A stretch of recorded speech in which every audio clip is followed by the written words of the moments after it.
On va démarrer.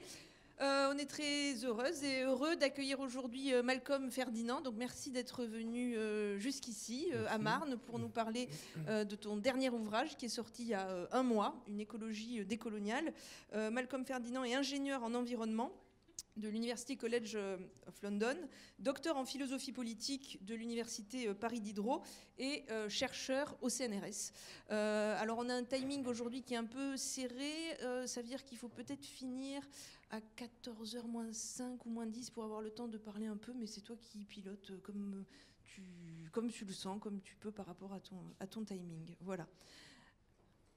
Donc je te laisse tout de suite la parole. Quand il est 14h-5 ou -10, si j'ai pas fait... Ouais, tu me fais un signe. Bon bonjour, bonjour tout le monde. Bonjour. Merci à vous d'ailleurs de m'avoir invité. Merci à Fanny Lopez de m'avoir sollicité. Donc c'est un plaisir pour moi d'être ici aujourd'hui. Alors effectivement, je vais vous parler de mon dernier ouvrage. On va essayer de parler à peu près une quarantaine de minutes. Enfin, je vais parler une quarantaine de minutes, puis après laisser 20 minutes pour des questions, des échanges sur certains points. Donc vous êtes toutes et tous étudiants en architecture, avec des spécialités particulières ou... J'entends pas. Spécialité architecture, c'est pas... D'accord, ok. Bon. Ok. Alors la présentation va avoir trois parties. Donc je vais parler un peu de mon parcours en première partie, enfin très brièvement. La deuxième partie, je vais parler de ce que j'appelle la double fracture de la modernité, fracture coloniale et environnementale de la modernité. Et la troisième partie, on va aborder un peu l'écologie décoloniale avec peut-être un aspect sur l'habité colonial, comme je suis face à des architectes, des futurs architectes. Peut-être on pourra aborder tout ça. Donc j'ai voulu au départ parler de mon parcours, d'une part parce que vous êtes étudiant et que peut-être que beaucoup d'entre vous s'interrogent sur ce que vous allez faire après, sur vos choix, sur notamment les différentes carrières professionnelles. Et donc en fait, j'ai commencé par... donc voilà, j'ai fait un bac S, j'étais très axé sur les maths, la physique, parce qu'à l'époque, voilà, ça m'intéressait bien. Ça m'intéresse toujours, mais un peu moins. Et puis après, j'ai fait l'équivalent d'une école d'ingé en Angleterre, donc en tant qu'ingénieur civil. Donc c'est pour ça que je me sens assez proche de ce qui se fait en école d'archi, mais voilà, plutôt du côté des calculs des forces et des structures. À la suite de cette expérience, j'ai pu faire une expérience en humanitaire au Darfour. Là, vous avez une image d'un des endroits où lesquels je travaille à l'accès à l'eau et à l'assainissement. Et bon, depuis ce moment-là, j'ai toujours été intéressé par les questions écologiques au sens large. Donc au Darfour, on avait une pénurie d'eau, on avait une désertification qui avançait en même temps qu'un conflit, qu'une guerre civile. Et maintenant, on sait que le président a été condamné de crimes contre l'humanité, de crimes de guerre, de crimes de génocide.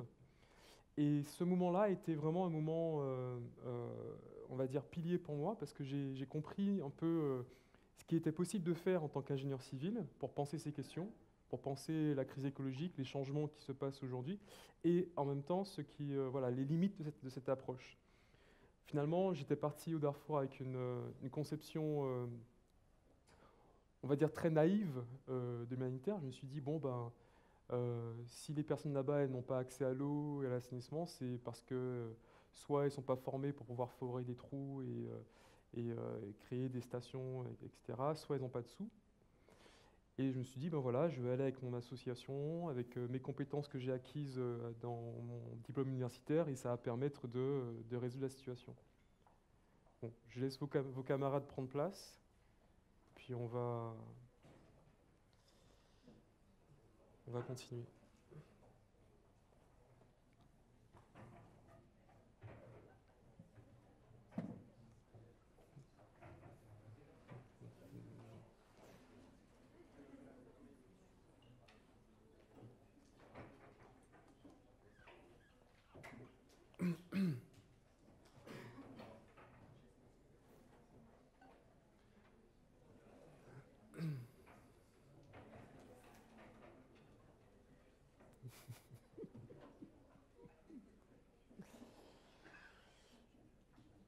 Ok, donc bonjour à celles et ceux qui viennent d'arriver. Je m'appelle Malcolm Ferdinand et je suis intervenant aujourd'hui. Et je vais vous parler de mon dernier livre qui s'appelle Une écologie décoloniale. Donc je parlais un peu de mon parcours étudiant en disant que voilà, j'ai fait une première formation d'ingénieur civil, qu'après j'ai une expérience en humanitaire qui m'a un peu poussé finalement à complexifier mon approche sociétale. Et, euh, et voilà, donc je pensais pouvoir résoudre ou penser à la question écologique uniquement à travers une approche très techniciste. Calcul des eaux, calcul des forces. Voilà, en tant qu'ingénieur civil, à l'époque, on nous demandait de construire des choses, on posait le problème pour nous et on nous demandait de résoudre à travers. Voilà. Et je me suis rendu compte que si les personnes dans cet endroit, dans ce pays, enfin, dans cette région, n'avaient pas accès à l'eau, ce n'était pas parce qu'elles n'avaient pas de sous, et il y avait des sous, ce n'était pas parce qu'elles n'avaient pas de compétences académiques, scientifiques. Je travaillais avec des personnes qui étaient plus qualifiées que moi. C'était avant tout un problème politique, un problème sociétal, qu'il y avait des forces en présence qui ne voulaient pas que certaines parties de la population aient accès à de l'eau, aient accès à une certaine dignité finalement. Et pour comprendre un peu tout ce qui se jouait dans cette dimension, on va dire, sociale, politique et humaine, j'ai fait un deuxième parcours en fait, universitaire. J'ai repris un master en fait, à l'université Paris Diderot en sociologie et philosophie politique. Voilà, je voulais comprendre un peu, essayer de penser la question écologique du point de vue de la sociologie politique, la science politique, la philosophie politique. Voilà, après, ça m'a plu, donc j'ai fait une thèse là-dessus. Et puis, voilà, j'ai continué des post-docs, et puis maintenant, ben, je suis chercheur au CNRS à l'Université Paris-Dauphine, où là, je travaille particulièrement sur la relation entre pesticides et santé, donc à partir notamment, entre autres, de la Caraïbe. Vous avez peut-être entendu parler du chlordécone aux Antilles, ce pesticide qui a été utilisé dans les bananeraies et qui a contaminé les terres pour plusieurs siècles. Je travaille à une comparaison internationale de l'usage de ce pesticide-là. Bon. Donc voilà la thèse que j'ai faite, qui au fond, voilà, j'ai mené une enquête de terrain sur 4 îles de la Caraïbe, Haïti, Porto Rico, Martinique et Guadeloupe, avec voilà, une focale quand même assez importante sur la Martinique et la Guadeloupe. Et de cette thèse, voilà, j'en ai tiré pour l'instant un premier bouquin qui doit circuler, voilà, ou qui va circuler, et voilà, dont je vais vous parler un peu aujourd'hui. Alors, la première question, c'est d'où m'est venue cette idée, d'où ce projet finalement de parler d'une écologie décoloniale. Qu'est-ce que ça veut dire décolonial? Pourquoi mettre ces deux mots-là ensemble?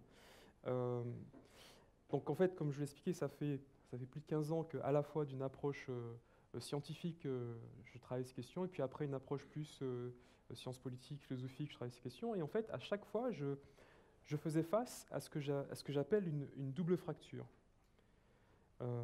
Voilà, une double fracture, je la nomme la double fracture coloniale et environnementale de la modernité. Vous avez une image ici de l'Arche de Noé de Peter le jeune Bruegel. Bon, vous verrez pourquoi je parle de l'Arche de Noé par la suite. Mais je me confrontais finalement à une difficulté à penser deux choses en même temps, à la fois quelque chose qui a trait avec l'héritage colonial et esclavagiste de la modernité, savoir que le monde s'est constitué à partir d'un ensemble d'empires coloniaux avec des formes d'asservissement qui ont duré voilà, pendant 3-4 siècles, et donc d'un côté, et de notre côté, tout ce qui a trait avec les changements environnementaux de la Terre, ce qu'on appelle aujourd'hui, ce qui est pensé aujourd'hui comme la crise écologique. Et je me suis rendu compte qu'on avait du mal à penser ces deux fils en même temps. Donc je vais d'abord parler de chacune de ces fractures tour à tour, et vous verrez ce que j'appelle cette double fracture coloniale et environnementale. Donc là d'abord, c'est un tableau qui figure dans mon livre. Je parle de la fracture environnementale. Donc c'est un tableau qui se lit dans les deux sens, horizontal et vertical. Alors d'abord dans le sens vertical, on voit qu'il y a une échelle de valorisation qui place l'homme, l'humain, l'anthropos, donc l'anthropos de Anthropocène, je pense que peut-être vous avez déjà parlé de ça, au-dessus de ce qu'on peut appeler planète-environnement. Ça, on va dire, voilà, ça c'est la fracture environnementale. On peut penser que l'une des causes de cette crise écologique contemporaine, c'est le fait qu'on ait placé une plus grande considération sur ce qu'est cet ensemble-là, homme, humain, anthropos, au-dessus de planète, environnement, nature. Cette première fracture cache en fait une forme d'homogénéisation de part et d'autre, où finalement, quand on dit souvent l'homme a détruit la planète, cette phrase même occulte finalement un ensemble beaucoup plus complexe, beaucoup plus pluriel, beaucoup plus divers, qui est caché au sein de cet homme. En fait, on voit qu'il y a des humains, des femmes, des pauvres, des malades, des racisés, des noirs, des rouges, des jaunes, des différentes religions, différentes orientations sexuelles, que toute cette pluralité souvent est cachée derrière le mot homme, et que derrière le mot homme, on va voir qu'on va souvent avoir en tête un type d'homme particulier, souvent masculin, souvent de classe aisée, éduqué, souvent occidental, souvent blanc, diplômé. Je vais vous montrer des exemples tout à l'heure. Mais pareil, il y a aussi une forme d'homogénéisation quand on dit l'homme a détruit la planète. Parce qu'en fait, la planète, c'est un ensemble tout aussi complexe d'écosystèmes, voilà. Donc là, j'ai mis d'abord les exemples qui sont... ce qui est souvent perçu, en fait, c'est qu'on parle de nature vierge, de forêt, de cercles arctiques, alors qu'en fait, derrière, il y a aussi les villes, les natures urbaines, les plantations, les champs de pétrole, les banlieues, qui sont mis de côté, qui sont cachés derrière le mot planète ou nature. Et pareil, quand on voit en fait les enjeux aussi animaux, enfin la cause animale, on va avoir des animaux dits nobles, les ours blancs, les tigres, les éléphants, les baleines, et puis derrière, en fait, finalement, les vaches, les cochons, les poules, les moutons, les agneaux, tout ce qu'on mange, ça, c'est pas, enfin, on ne considère pas ça de la même façon. Donc ça, c'est ce qui représente ce que j'appelle la fracture environnementale. Et ce qui se passe, c'est qu'on a un ensemble depuis le XXe siècle et depuis souvent le milieu du XXe siècle, on a un ensemble de mouvements, de courants de pensée qui ont voulu remettre en cause l'échelle verticale de cette fracture environnementale. On a des personnes comme Aldéo Léopold, des philosophes, mais des mouvements comme la deep écologie, l'écologie profonde, dont je vais vous montrer quelques extraits tout à l'heure, qui ont remis en cause cette échelle. Par contre, parfois, ces mouvements n'ont pas nécessairement touché à l'échelle de valeur horizontale. En réponse à ce manque, d'autres courants, comme l'écologie politique, la politico-écologie, comme l'écologie sociale, l'écoféminisme, ou l'écologie des pauvres, enfin l'environnementalisme des pauvres par Juan Martínez-Alier, ont tenté finalement d'associer finalement cette échelle verticale avec l'échelle horizontale.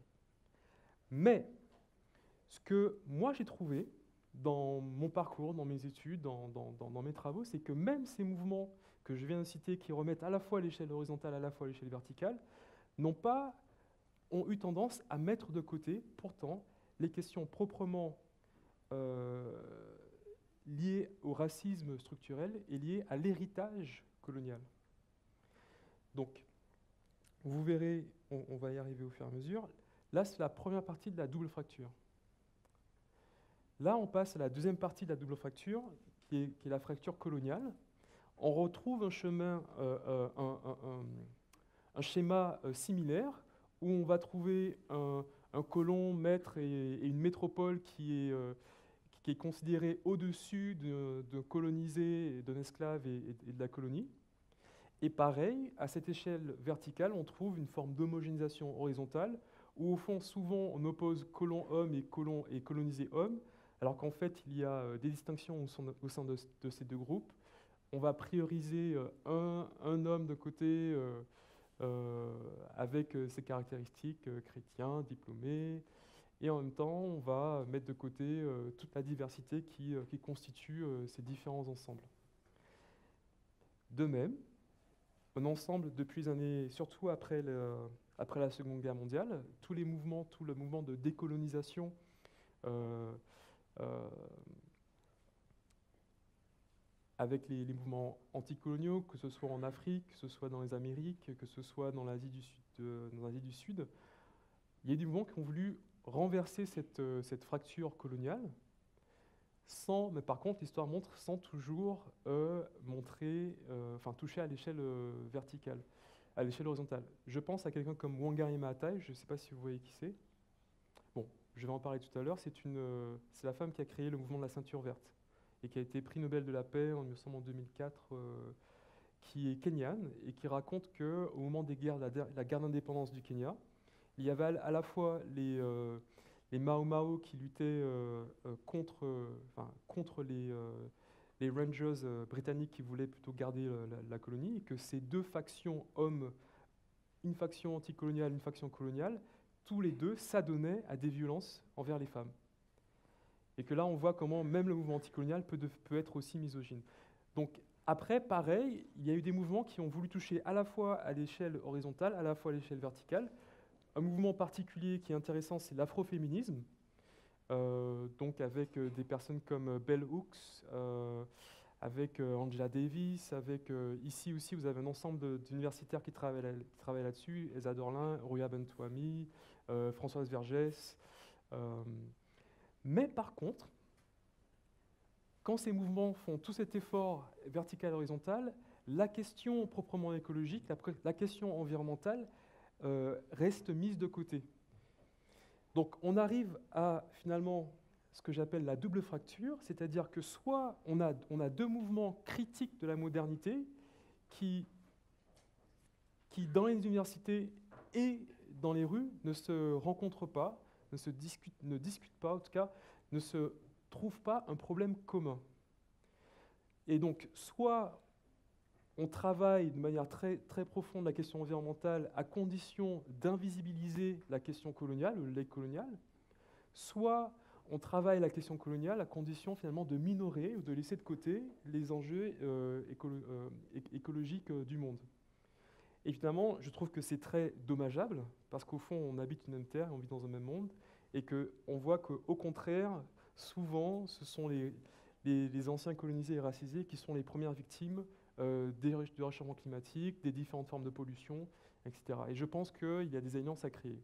En tout cas, mon livre part de cette double fracture afin d'essayer de montrer des chemins qui pourraient créer ces alliances. Alors, là, ça paraît très théorique, conceptuel, ce sont des tableaux. Je montre un peu des images qui permettent d'illustrer finalement cette double fracture et à quel point elle est très profonde. Donc là, vous avez un ensemble de penseurs du mouvement écologie. Alors, ce n'est pas du tout exhaustif. Là, j'ai pris plutôt des Américains et en fait un Norvégien, donc Thoreau, Rachel Carson, je pense que vous connaissez tous. Alors, Rachel Carson, c'est une femme qui est considérée comme l'une des pionnières du mouvement environnementaliste écologiste contemporain, qui a écrit ce bouquin, qui est un bouquin fondateur du mouvement qui s'appelle Un printemps silencieux, le Silent Spring, où elle critique les usages du DDT aux États-Unis, montrant qu'en fait, le DDT non seulement tue les animaux, les insectes, les oiseaux, ce qui fait que le printemps, alors que c'est le moment où les oiseaux chantent, ils ne chantent plus, d'où la métaphore. Pareil, alors Henri David Thoreau, celui qui a écrit quoi? Walden, la désobéissance civile, en quelle année? Quel siècle? 19e siècle, bon, le siècle où qui est connu pour avoir écrit Walden, ou en français La vie dans les bois. John Muir, qui est un des fondateurs du parc de Yosemite aux États-Unis dans l'Ouest. Aldo Leopold aussi, connu dans le mouvement de l'éthique environnementale aux États-Unis. Arne Næss. C'était un grand philosophe norvégien, mais un des fondateurs du mouvement de l'écologie profonde, la deep écologie dont je parlais tout à l'heure, c'est un des grands fondateurs. Alors, ce qui est intéressant, c'est que ces mouvements se sont déployés et ont proposé des pensées philosophiques de la nature très importantes, très intéressantes, mais au même moment, un ensemble d'expériences de la Terre et du monde ont été invisibilisées. Rachel Carson publie son bouquin en 1962. Or, en 1962, on est en 1960, c'est la décennie où se déroule quelque chose de très important aux États-Unis, ce qui s'appelle, enfin voilà, ce qu'on appelle les Civil Rights Movements. Donc on a deux mouvements, un mouvement écologiste qui prend naissance et un mouvement des droits civiques des Noirs et des minorités qui demandent la lutte contre ces lois Jim Crow qui imposent un racisme structurel. Et on n'arrive pas finalement à faire de lien entre les deux. Pareil, si vous lisez quelques extraits de John Muir qui va célébrer ce que les Américains ont appelé la wilderness, donc W-I-L-D-E-R-N-E-2-S, qui est en fait une idée de la nature vierge, ce qui est très particulier parce qu'en fait la nature n'est pas vierge, elle a été travaillée, habitée par les Amérindiens qui vivaient là-bas, mais ils vont inventer finalement cette idée de nature vierge qui est dépeuplée de la présence d'êtres humains et faisant fi finalement de cette expérience millénaire des Amérindiens qui habitaient là-bas. Donc ça c'est un exemple de cette double fracture. Un autre exemple, alors, bon, vous pourrez aller voir de votre côté, mais je vous invite à aller voir la plateforme de l'écologie profonde. Si vous avez Internet, vous pouvez regarder rapidement. Il y a 8 points. J'attire l'attention sur le 4e point qui dit qu'en fait... non, attendez, voilà, sur le point 5 qui finalement appelle à une diminution drastique de la population humaine, ce qui peut se comprendre, mais qui dans ce contexte-là, souvent ce sont les populations racisées du Sud qui sont visées, et ce qui est une façon finalement très inégale de penser la chose, parce qu'on pense en termes de nombre d'individus et non pas en termes d'impact, de poids que chaque individu ou chaque personne a sur la planète. On sait très bien que ce ne sont pas les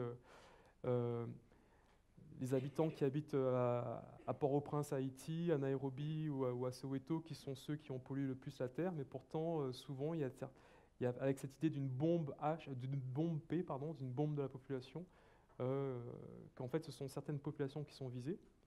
Et je vous invite à aller voir, en 1991, d'autres principes, le principe de la justice environnementale, qui ont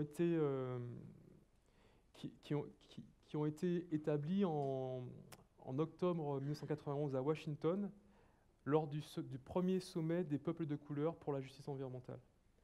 Et un exercice qui peut être intéressant, c'est de comparer les deux, et vous voyez à quel point l'un va associer la préservation de l'écologie, de l'environnement, à une forme d'émancipation post-coloniale, à une forme d'antiracisme très très fort. Alors, je vous ai montré des exemples américains, mais ce ne sont pas que les États-Unis, ça concerne aussi la France. Hein? Vous avez certains de nos héros, de la pensée écologique, on va dire, française. Donc Jean-Jacques Rousseau, notamment les rêveries du promeneur solitaire. Pierre Poivre, qui a entendu parler de Pierre Poivre?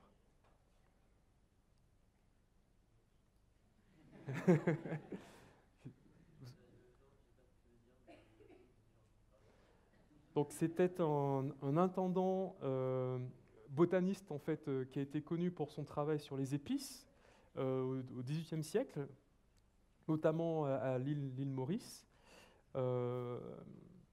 mais qui est aussi connu pour avoir mis en évidence le rapport entre la déforestation locale et la déforestation et le changement climatique au niveau local. Donc il remarquait qu'en fait, quand on coupe des arbres, même sur une île, la pluviométrie est affectée. Donc il est aussi célébré dans le panthéon des penseurs de l'écologie dans certains bouquins comme étant un des vraiment penseurs fondamentaux. Le problème étant que Monsieur Poivre était aussi un esclavagiste, quelqu'un qui avait pour fonction d'étendre l'empire colonial français à l'époque. Mais voilà, on reste dans notre perspective de la double fracture et on regarde juste le côté environnemental et on ne regarde pas finalement le côté politique-social. Pareil, on a des personnes que j'admire beaucoup. André Gortz a été vraiment une ressource importante pour moi dans mes études, un des fondateurs de l'écologie politique en France. Bernard Charbonneau bien avant, Jacques Ellul et Gunther Anders, que vous connaissez peut-être. Donc Gunther Anders, c'est celui qui a écrit L'obsolescence de l'homme, donc une des plus puissantes critiques faites à l'âge nucléaire, à l'ère nucléaire. Enfin, vraiment un livre à lire. C'est aussi le premier mari de Hannah Arendt. Mais vraiment une pensée. Ce qui est frappant, c'est que malgré la richesse de leurs pensées, à aucun moment ces auteurs-là font vraiment de liens, de parallèles, et encore moins des articulations avec les luttes qui se mènent dans d'autres parties du monde, notamment dans les espaces coloniaux. Donc, par exemple, ce qui est frappant, c'est qu'on a tout un ensemble de personnes qui se sont opposées au nucléaire sans questionner les conditions coloniales de la production de l'énergie nucléaire, de la production de l'arme nucléaire.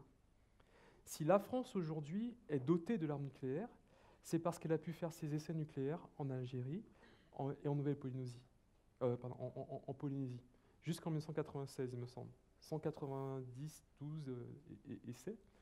Et cet oubli fait aussi qu'on passe à côté des alliances avec ces personnes-là, notamment comme Kwame Nkrumah du Ghana, Frantz Fanon, qui s'opposaient déjà à l'arme nucléaire dès 1960.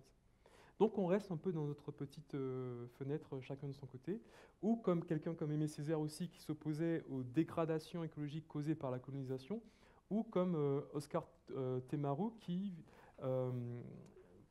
là est en train de porter plainte devant la Cour pénale internationale contre la France, pour justement avoir fait ces essais nucléaires en Polynésie.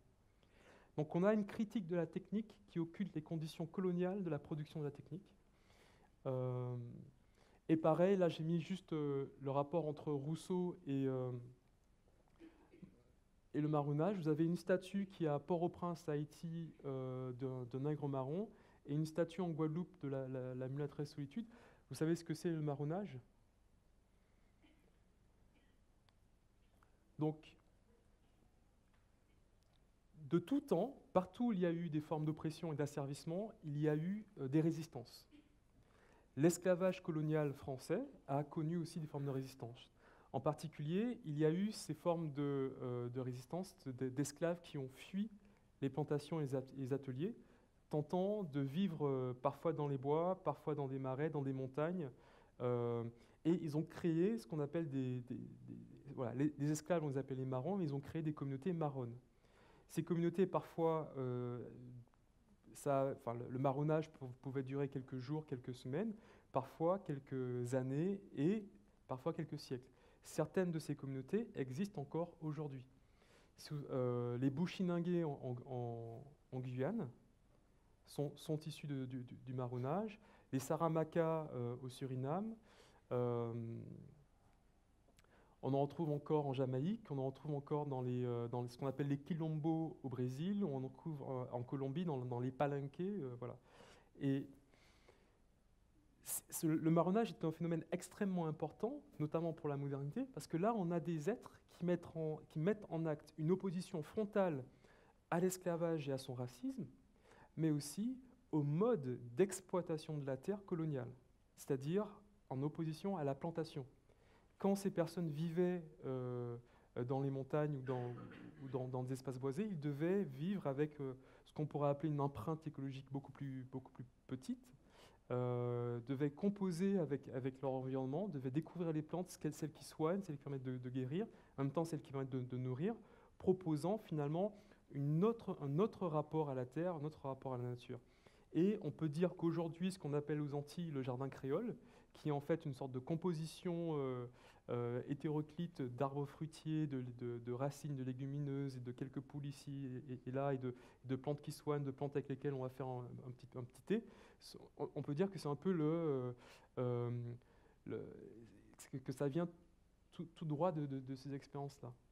Donc voilà, encore une fois, on est dans cette double fracture où, vous avez peut-être parlé d'écologie, mais vous n'avez jamais entendu parler du marronnage, ni de ces expériences-là. Donc, dernier exemple de cette double fracture.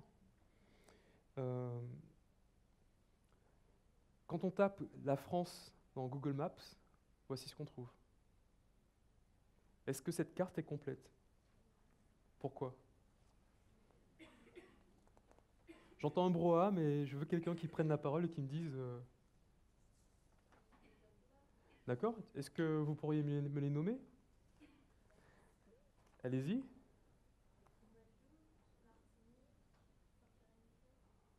Ça fait 3. Ouais. Mayotte. Saint-Martin, voilà. Et... Ok. Il vous en manque 3.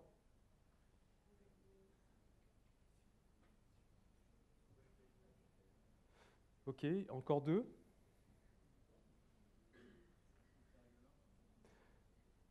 Voilà, c'est ça. Bon. Voilà, vous avez une carte de tous les, de tous les Outre-mer. Et en fait, voilà. Et il faut avoir en tête ceci. Chaque soir, vous avez vu ça peut-être à la maison, chez vos parents, vous regardez les nouvelles. Et après les nouvelles, il y a la météo. Et la météo vous dit, ben voici ce qui se passe. Il va pleuvoir, il va faire beau, il va neiger, il y aura du vent. Et chaque soir, vous êtes soumis finalement à une projection géographique, mais en fait qui a une conception politique derrière de ce qu'est la France. Hein? C'est-à-dire cette projection-là. Et on ne nous apprend pas à connaître finalement cette autre partie du territoire français. Et encore plus quand on parle du réchauffement climatique, de ces différences, de ce climat qui va changer, on reste quand même dans cette perspective très, pour le coup, métropolitaine de ce qu'est la France. Alors que, si je demande de faire une estimation, d'après vous, quel pourcentage de la biodiversité des Outre-mer se trouve, enfin, la biodiversité nationale se trouve dans les Outre-mer?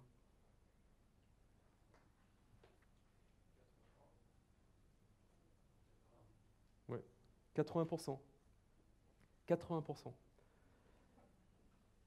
Donc 80% de la biodiversité, et en plus quand on compte en termes de nombre d'espèces, c'est beaucoup plus grand. Donc 80% de la biodiversité des françaises se trouve dans les Outre-mer. Pourtant, ces Outre-mer sont encore cantonnés aux marges de la représentation politique de ce qu'est la France. Voici un autre exemple, la double fracture. Quel est d'après vous le pourcentage de zones maritimes françaises associées aux Outre-mer? Bon, monsieur, il connaît, donc il dit rien. Un chiffre? Il n'y a pas de note, il n'y a pas de... J'entends pas, j'entends rien. Quelqu'un dit 90, qui dit mieux?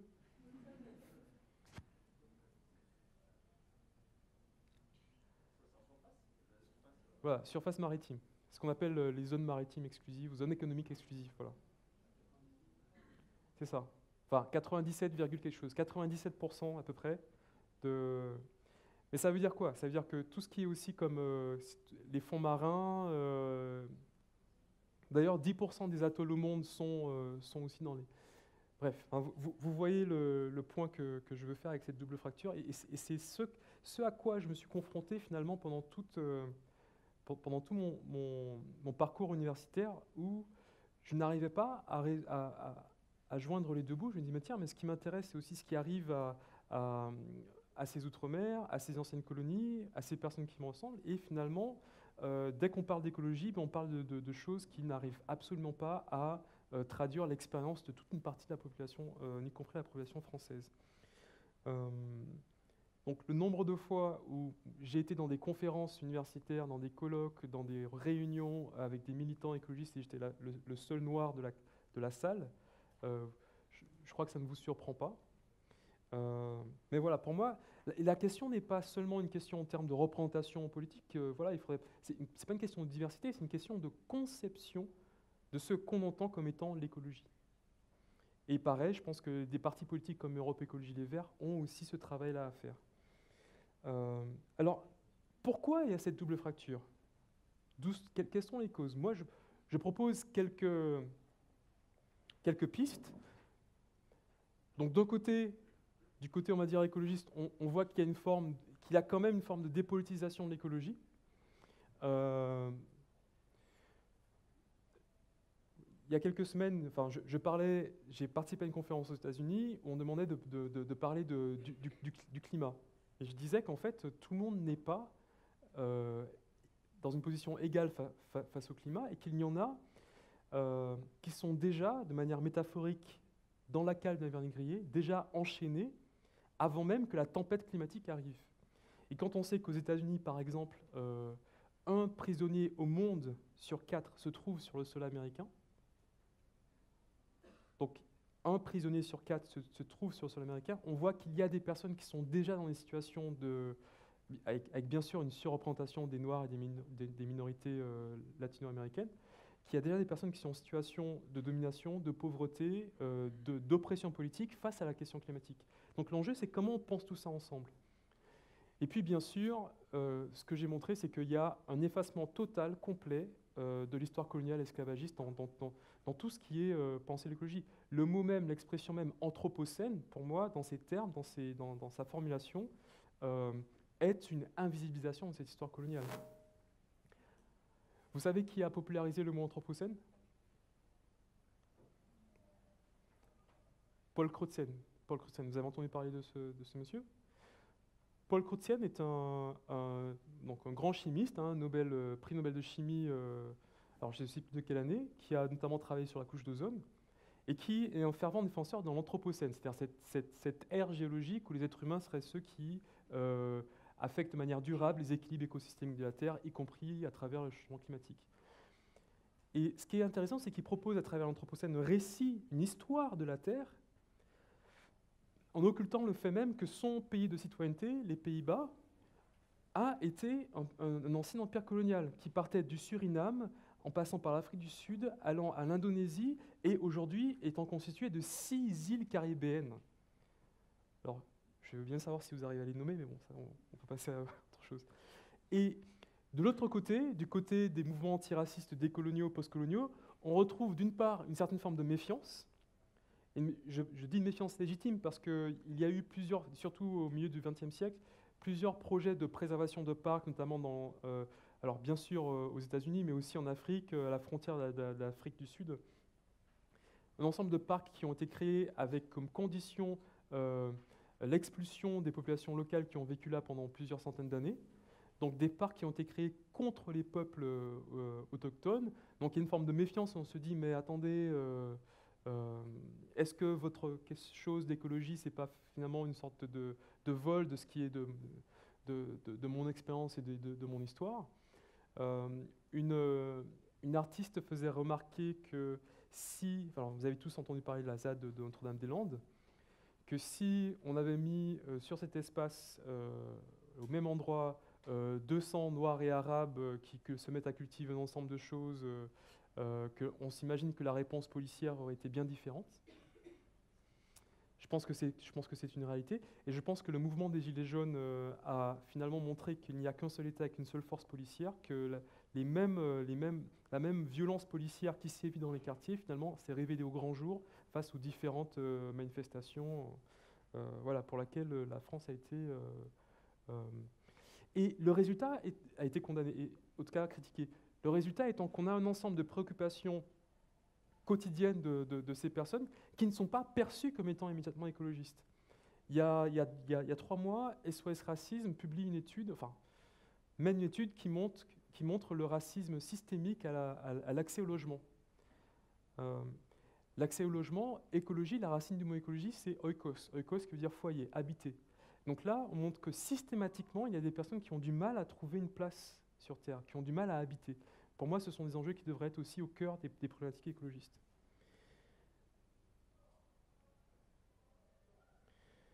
Bon, je passe rapidement sur le geste principal de mon livre, et après je vous invite à le lire pour aller plus loin, mais le sens de mon livre est finalement de prendre un autre point de départ pour penser la question écologique, donc en opposition à un imaginaire qui est très courant dans les cercles écologistes, qui est l'imaginaire de l'Arche de Noé. Et je m'arrête un peu ici. L'Arche de Noé, si on regarde l'action politique qui se mène dans l'imaginaire de l'Arche de Noé, c'est une action qui est assez violente au fond. C'est celle de la sélection à la fois des animaux, quel père va rentrer, à la fois des êtres humains, quelle famille va pouvoir rentrer. C'est celle de la sélection violente face à la catastrophe du déluge, voilà. Et on se soucie très peu des conditions de vie à l'intérieur du bateau. Mais qu'est-ce qui va se passer? Comment ces personnes vont réussir à coexister? En opposition, en tout cas la différence de cet imaginaire, je parle d'un imaginaire qui est extrêmement important et marquant particulièrement pour les populations noires des Amériques et des Caraïbes, qui est celle du navire négrier. Ici, vous avez une représentation d'un navire négrier par William Turner, un peintre anglais de 1840, qui s'inspire d'une histoire vraie du navire Zong. Le navire Zong est un navire négrier qui est parti du Ghana en 1781 en direction de la Jamaïque. Seulement, après une heure de navigation, ils ont dépassé la Jamaïque de plusieurs jours et ils n'avaient plus assez d'eau pour donner à boire à tout le monde, y compris les captifs. L'équipage se réunit, ils se disent, bon voilà, qu'est-ce qu'on va faire? Ils se disent, bon attendez, on a pris des assurances en cas de péril avec les contractuels là, à Liverpool. Si on jette des esclaves, on pourra se faire dédommager. Donc ils ont pris la décision absolument folle et horrible de dire, il est plus profitable pour nous de jeter à la mer des êtres humains que de tenter de survivre avec eux et d'arriver au port de la Jamaïque. Donc ça, c'est aussi la folie coloniale, et d'ailleurs, crime pour lequel ils n'ont pas été condamnés. Mais du coup, moi, au lieu de partir de la perspective de cet homme classe aisée, éduqué, blanc, dans une nature dite vierge, ici, vous avez l'emplacement de la cabine de taureau de Walden Pond, que j'ai eu la chance de visiter, et c'est un endroit vraiment somptueux, c'est magnifique. Plutôt que de partir de cet endroit où on n'est pas dans une relation sociale avec la nature, on est seul.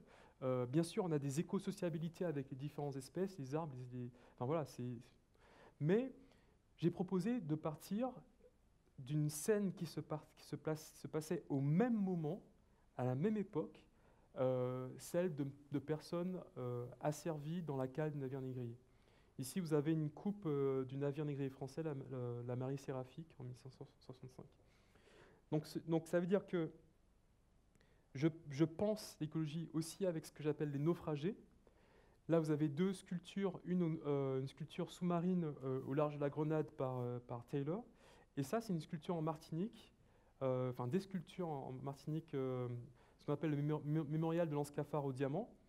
Et ce qui est intéressant, c'est que ce sont des statues qui ont été érigées à la fois en hommage à la traite négrière, à la fois en hommage à un naufrage d'un navire négrier qui s'est produit sur ces côtes-là, avec une partie des esclaves, enfin des êtres humains qui ont péri. Et en fait, pour comprendre ce que c'est, il faut imaginer que le navire dont je vous ai parlé, le navire Zong, tous les êtres humains n'ont pas été jetés à la mer. C'est-à-dire qu'il y en a à peu près 220 qui sont arrivés au port de la Jamaïque. Et ces personnes qui sont arrivées, si on se met à leur place, il faut imaginer ce que c'est que de savoir que leurs frères et sœurs ont été jetés à la mer. Donc elles vivent en étant hantées par cet imaginaire, en étant affectées par ces possibilités qui peuvent à tout moment tomber sur elles. Donc là, je passe pour avoir un peu de temps pour discuter, mais au final, je produis un ensemble de concepts et d'approches différentes de ce que j'appelle, face à ce que j'appelle l'environnementalisme classique, avec des termes comme Anthropocène, Arche de Noé, le promeneur solitaire ou alors Gaïa. Et je propose finalement de penser la chose de manière assez différente, avec d'autres thèmes, allant de Plantationocène, Négrocène, navire négrier, les marrons, les marronnes. Au lieu de l'hypothèse Gaïa, je propose une hypothèse Haïti. Je vous invite à aller dans le livre pour en savoir un peu plus, parce que je veux garder quand même un peu de temps pour qu'on puisse discuter.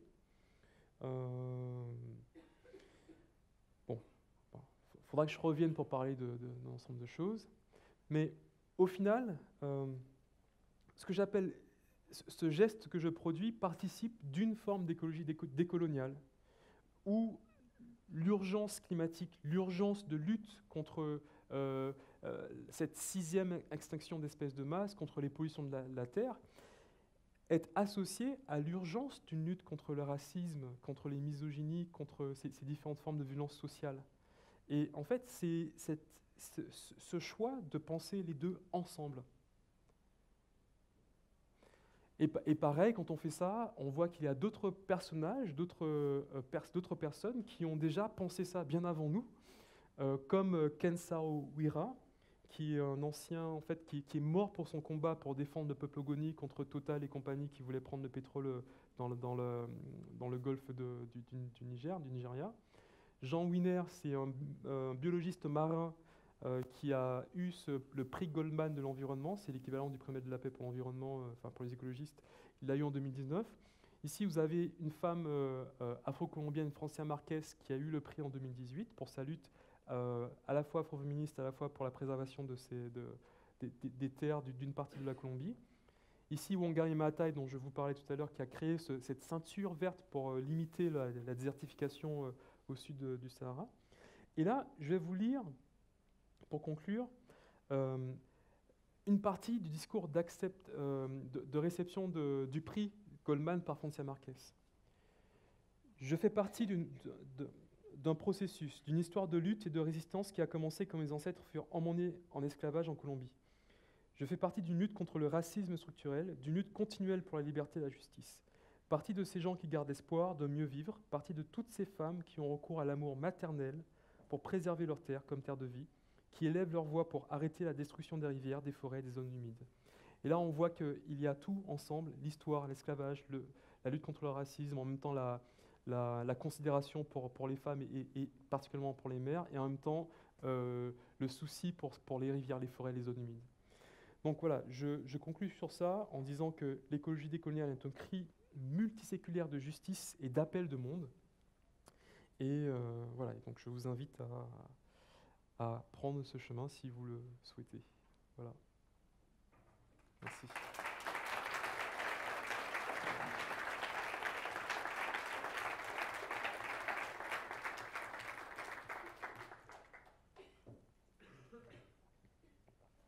Donc là, on a 15 minutes à peu près de discussion.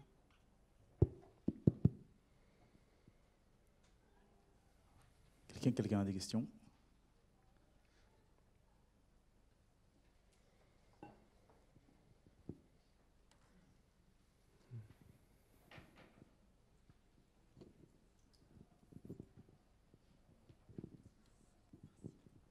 Merci beaucoup déjà pour cette intervention qui remet en question pas mal de choses. Et du coup, je voulais vous poser la question par rapport au mot anthropocène. Pourquoi il contient du racisme ou enfin, en tout cas une vision coloniale de l'homme? Est-ce qu'il peut, enfin, ou du monde, est-ce qu'il y a un autre mot qui serait plus approprié? Parce que l'anthropocène, ça permet quand même de remettre en question notre façon de voir la nature. Et du coup, s'il y a un mot qui permet d'englober encore plus de monde, ce serait quand même parfait. Alors, quand vous dites notre, de qui vous parlez? C'est une très bonne question. Bah, je suppose que j'ai intégré énormément de préjugés, mais en fait, quand je dis notre, j'essaye d'englober tout le monde. Mais en fait, c'est ça la difficulté du mot anthropocène. C'est qu'il englobe en fait une pluralité et une diversité de rapports à l'environnement. Et on sait très bien qu'un Américain moyen ne consomme pas autant qu'un Haïtien, autant qu'un aborigène d'Australie. Et en fait, c'est un mot qui est assez pernicieux, parce que quand on dit l'humanité, l'anthropos, l'homme avec un grand H, on cache finalement les rapports de pouvoir, les rapports de pouvoir qui sont au sein même de cet ensemble. Alors qu'en fait, ce sont précisément la crise écologique aujourd'hui, est le résultat de ces formes de domination entre un ensemble de personnes qui, par exemple, qui vont détenir les multinationales, comme voilà, des grandes compagnies pétrolières, des grandes compagnies agrochimiques, et un ensemble de personnes qui vont subir les violences. Et un terme qui, dans son écriture même, ne permet pas de faire cette distinction-là, finalement, va servir les intérêts de ceux qui ne veulent pas qu'on rende visibles ces différents rapports de domination. Et on peut très bien imaginer une solution au réchauffement climatique très technique, une solution à la préservation de l'environnement qui ne remet aucunement en cause ces rapports de domination. Il y a d'autres termes qui sont utilisés. Alors, il y a des historiens comme Christophe Bonneuil et Jean-Baptiste Fressos qui ont écrit un bouquin là-dessus et qui proposent aussi d'autres termes. Il y a donc votre professeur aussi, Fanny Lopez, utilise le mot capitalocène dans un de ses livres, qui là met l'accent sur le fait que le capitalisme est aussi en cause dans cette affaire-là. J'aime beaucoup le terme plantationocène, parce que cela met vraiment l'accent sur le fait que c'est un ensemble à la fois humain et non humain, c'est une manière d'habiter la Terre qui est en cause, celle qui veut étendre une forme de monoculture de plantation ou alors même d'usine de manière standardisée à l'échelle du globe. Je parle aussi du terme négrocène pour prendre en compte le fait que c'est aussi une ère où on a produit, la crise écologique est une ère où on a produit un ensemble de personnes qu'on a appelées nègres, qui ont une existence sociale avilie, qui sont asservies et qui ne peuvent pas prendre part au monde. Donc voilà, mais il y a encore d'autres thèmes qui sont proposés. Voilà. Merci pour votre intervention. Il n'y a pas longtemps, j'ai appris que le jardin d'acclimatation de Paris s'appelait ainsi parce que c'est un ancien zoo humain dans lequel on faisait venir des familles d'outre-mer pour sensibiliser les Parisiens aux gens de différentes couleurs. Et du coup, je me suis dit, parce qu'il y a une question en ce moment, celle des racines coloniales qu'on a, et anciennement esclavagistes. Faut-il les supprimer, enlever toutes les traces qu'on a de ce passé-là, ou au contraire, est-ce qu'il faudrait les laisser pour ne pas les oublier? Je voulais savoir avoir votre avis sur cette question. Alors, je pense que voilà, on ne peut pas supprimer l'histoire. Je pense qu'il faut aussi confronter. Et ce qu'on peut voir, c'est quand même qu'en France, on a une véritable résistance à vouloir s'y confronter.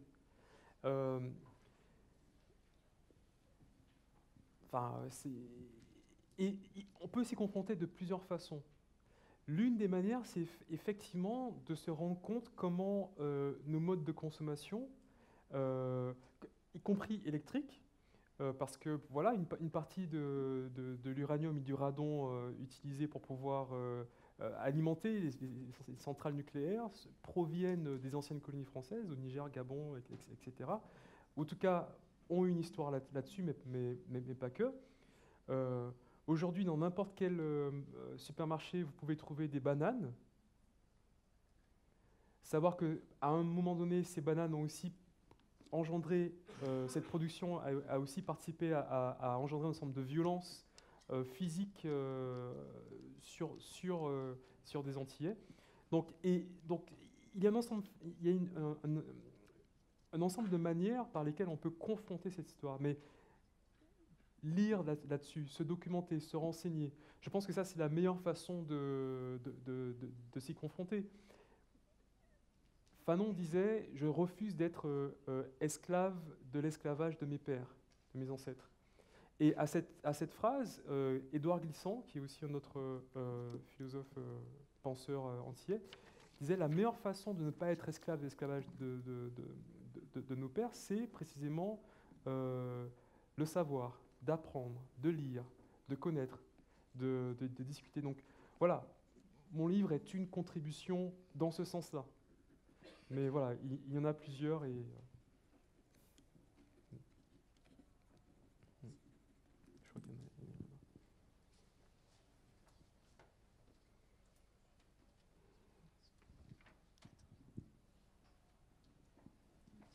Merci pour cette conférence. Moi, j'avais une question.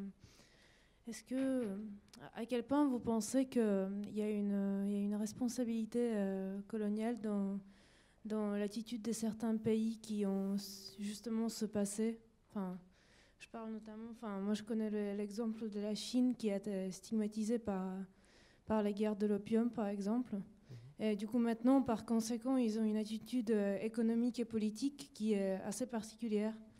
Et est-ce que vous pensez quel est le rapport entre la responsabilité coloniale et entre la réalité culturelle du pays? Est-ce qu'il y a quelque chose qui est plus ou moins important, si vous comprenez ma question? Je ne sais pas si je comprends exactement la question, mais je vais essayer d'y répondre comme ça. Le premier chapitre que je voulais faire avec vous, mais finalement j'ai pas eu le temps, le premier chapitre de mon livre s'appelle « L'habité colonial ». C'est-à-dire que souvent, quand on reste dans cette perspective de la double fracture, on va penser la colonisation uniquement comme une domination d'êtres humains par d'autres êtres humains. Mais en fait, voilà, on va faire référence à ça comme étant le colonialisme. Mais en fait, quand on prend en compte ce qui advient aussi des non-humains de la Terre, on voit que l'empire colonial, la colonisation a été plus que ça. Ça a été aussi l'imposition d'une manière d'habiter la Terre.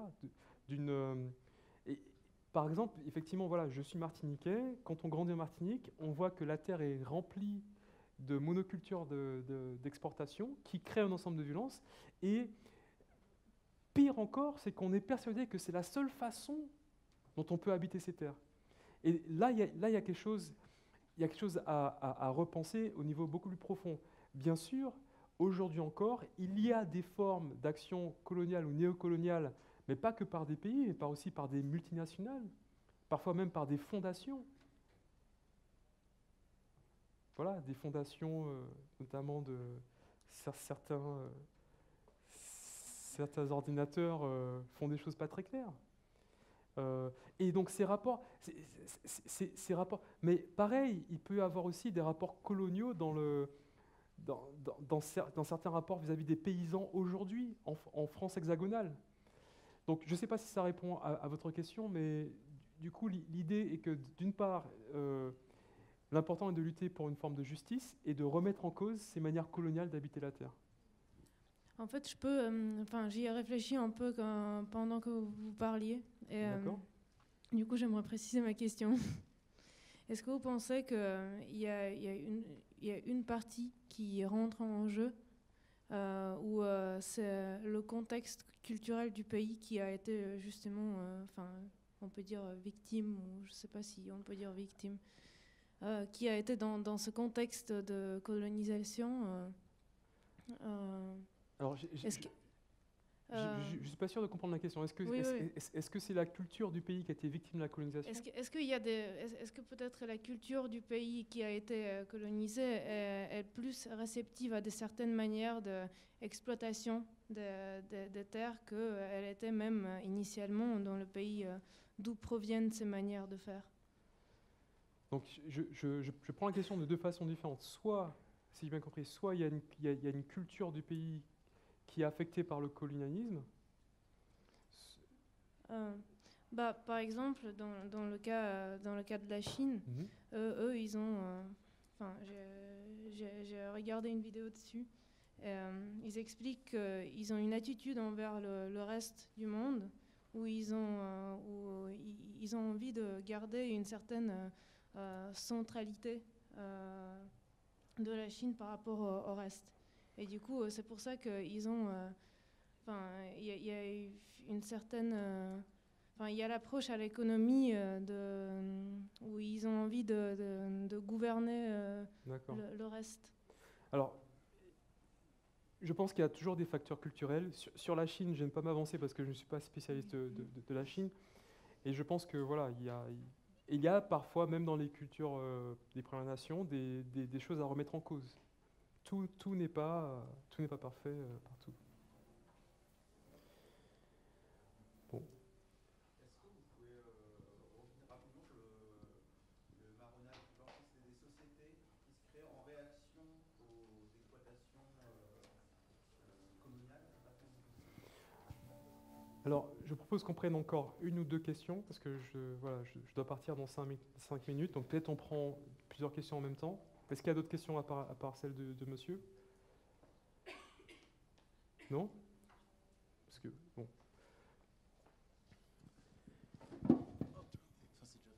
Ouais, c'était ça. En fait, j'ai pas très bien compris ce que c'était le marronnage. Du coup, Alors, voilà, ça fait beaucoup référence à la question Voilà, en fait, de monsieur tout à l'heure. Si je peux, enfin, Ouais.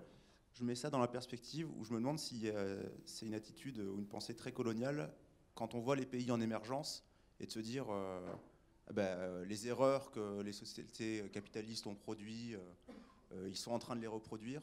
Et du coup, qu'est-ce qu'on attend d'eux? Et si j'ai bien, ce que j'ai cru comprendre du Marnage, que c'était des sociétés, du coup, en réaction aux exploitations coloniales. Mais c'est pour ça que j'aimerais bien savoir ce que c'est le marronnage, précisément. Marronnage, première chose, c'est une résistance fondamentale, frontale à l'esclavage. Le marron est celui, ou la marronne est celle qui fuit l'esclavage. Le marronnage, ce sont ces groupements, ces camps, ces sociétés qui se sont construites en fait et de manière éloignée des plantations et dont leur construction, leur façon d'habiter la terre était aussi une manière de résister à cette exploitation systématique coordonnée de la plantation d'une denrée particulière. Voilà. Après, sur la deuxième partie de votre question, sur le marronnage, je pourrais aussi vous donner un ensemble de documentaires, de lectures à faire pour comprendre aussi nos racines coloniales et esclavagistes, parce que, par exemple, la Révolution française 1789, en fait, qui déclare la Déclaration du droit de l'homme et du citoyen, sa plus belle expression a été trouvée en Haïti. Parce que là, des personnes qui étaient en esclavage se disent « Mais attendez, mais moi aussi je suis un homme et un citoyen, donc moi aussi je peux avoir le droit de voter, etc. » Et qui ont résisté. Mais bien sûr, à ce moment-là, non, on savait très bien que l'homme et le citoyen, alors déjà c'était pas la femme, mais en plus c'était surtout pas les Noirs. Donc, et pareil, grâce aux résistances des Marrons qui étaient aussi à Haïti, en fait à l'époque c'était Saint-Domingue, ils ont pris le nom d'Haïti, qui était justement le nom autochtone qui était donné à l'île. Il y a une résistance et des alliances qui ont été faites pour pouvoir obtenir ces abolitions de l'esclavage. Et au final, comme la France n'a pas voulu reconnaître ce pays comme étant, comme pouvant aussi accueillir des hommes et des citoyens, ils ont préféré se séparer et Haïti est devenue indépendante et a été effacée de l'histoire de cette révolution française. Bon, je ne sais pas si ça vous aide sur la deuxième partie de la question. Là, et je finirai là-dessus. Effectivement, il peut y avoir une attitude néocoloniale de pays du Nord qui vont dire aux pays du Sud « Attendez, ne faites pas comme ci, ne faites pas comme ça, parce que nous, on sait que c'est pas bon, on sait qu'il ne faut pas développer autant les énergies fossiles, etc. » Et je pense que tant que toute mesure n'est pas associée à des formes de justice, à des formes d'égalité et à des luttes contre toute la corruption qui est entraînée par les multinationales, ces rapports disant tu dois faire comme ça, tu dois faire comme ci, sont toujours très difficiles. Donc, enfin voilà. Je propose qu'on s'arrête là et voilà. Merci à vous.